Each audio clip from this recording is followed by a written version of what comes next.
Yo, what's popping everybody, ladies and gentlemen. Karibu sana kwenye dakika 5 za sport updates kupitia TBC2.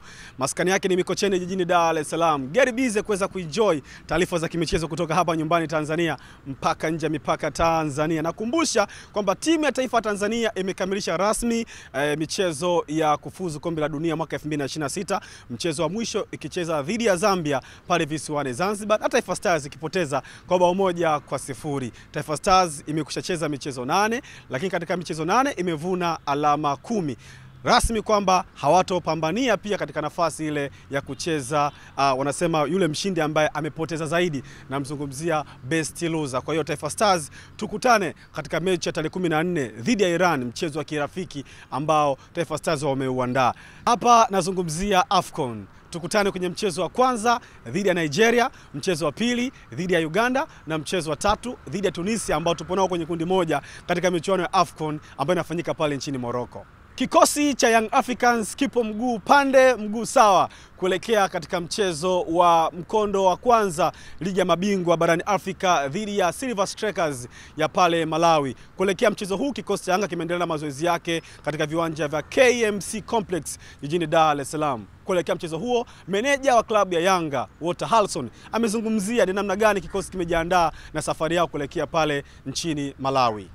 Kauli ni moja, Malawi panaendeka na tunahitaji support ya wananchi kwa kiasi kikubwa sana ili kuweza kwenda kutimiza lengo pale nchini Malawi. Kama kawaida yetu, nadhani historia ambayo tuliandika pale nchini Rwanda wakati tunacheza na Elmerek, tunatamani kuweza kuirudia dhidi ya Silver Strikers pale Malawi. Nafasi zipo kwa ajili ya kuhakikisha kwamba hilo linaenda kutokea. Wananchi wote kutoka mikoa yote, nafasi hiyo ipo na Malawi panafikika na panaendeka vizuri. Kwa hiyo wajitokeze kwa wingi, twende tukaiteke Lilongwe, twende tukaiteke Malawi, na mwisho wa siku twende kuweza kufanya kitu ambacho tunaamini kitakuwa ni njia, hatua moja kuelekea kwenye hatua ya makundi. Meneja wa habari na mawasiliano wa Simba Sports Club Ahmed Ally amesema kwamba kikosi chao ni kikosi imara chini ya kocha mpya Pantev.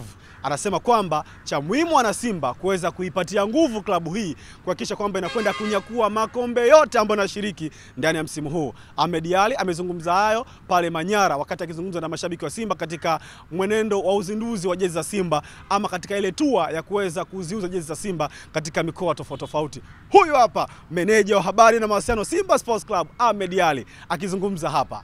Timu ya safari hii tuliyokuwa nayo sio timu ya ananado, ni timu ya kwenda kufanya ubaya ubwela. Na juzi tumelitangaza bonge moja la meneja matatu, meneja mikazo. Tumeleta gangster,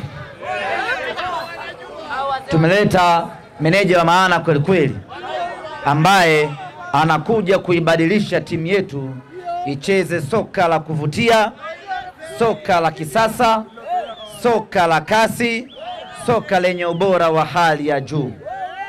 Kwa hiyo kinachohitajika hapo ni wanasimba kuendelea kuiunga mkono timu yetu, kumpa support meneja wetu pamoja na benchi lake lote la ufundi na wachezaji wetu kwa ujumla.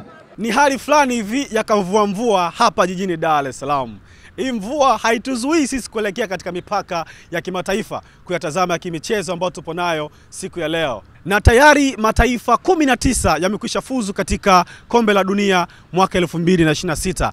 Hapa nikianza na wenyeji, nazungumzia Canada, Mexico pamoja na United States, lakini katika bara la Asia tayari mataifa ya Australia, Iran, Japan, Jordan, South Korea pamoja na Uzbekistan wameshafuzu katika kombe la dunia. Kwa upande wa bara la Afrika, Morocco, Tunisia pamoja na Egypt wao wamekishafuzu katika kombe la dunia. Lakini leo huenda Algeria pia akaungana na haya mataifa endapo atamfunga Somalia katika mchezo wa siku ya leo. Lakini kwa upande wa ukanda wa CONCACAF, wao bado taifa hata moja halijafuzu katika kombe la dunia. Kwa upande wa Europe bado hakuna taifa hata moja ambalo limefuzu katika kombe la dunia. Kwa upande wa bara la Oceania ni timu moja tu ya New Zealand, wao wameshafuzu katika kombe la dunia 2026. Kwa upande wa South America ni Argentina, Brazil, Colombia, Ecuador, Paraguay pamoja na Uruguay. Haya ni mataifa ambayo tayari yamekwisha fuzu kombe la dunia mwaka 2026. Burudani ni kubwa, burudani ni yetu, kila kitu ni fyade. Cha muhimu ni kuweza kusubiri kuweza kuona, je, mataifa gani yatakwenda kufuzu kombe la dunia. Kuna surprise moja kubwa sana kwenye bara la Afrika ambapo Cape Verde endapo watashinda mchezo wao wa siku ya Jumatatu dhidi ya Eswatini watafuzu kombe la dunia. Hii ni maajabu. Mimi ni Adam Classic. Instagram, Facebook natumia Adam Classic. Akaunti mama ni TBC2 kwenye Facebook, Instagram, TikTok, Thread. Lakini pia usisahau kusubscribe akaunti yetu ya YouTube pamoja na channel yetu ya WhatsApp. Tunatumia TBC2. Good time.